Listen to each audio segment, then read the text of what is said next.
चन्नमनगर area आहे मित्रांनो आणि दुपारची वेळ आहे.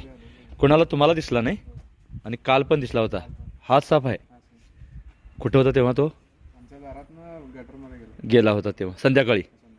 लोकवस्ती कशी असताना सुद्धा आपल्या आजूबाजूला झुडपं असताना आणि तुम्हाला पण आता पायात आलं ते.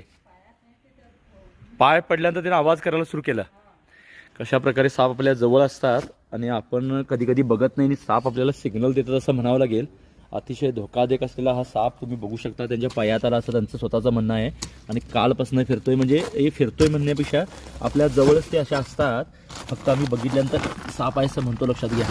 आणि मग हे पण लोकांचा सहवास लागला, लोक दिसायला लागले की हे पण किती म्हणजे घाबरतात असं मला म्हणायचं आहे.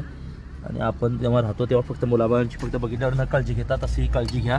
तुम्ही ओळखला असणार हा भुवना जातीचा साप आहे, लक्षात घ्या.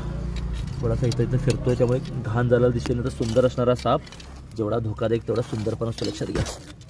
आणि असा ह्याला पकडला पण. आणि काहीतरी करायला जाताना किती साप धोकादायक विषारी असले आपल्यापासून लांब जाण्याचा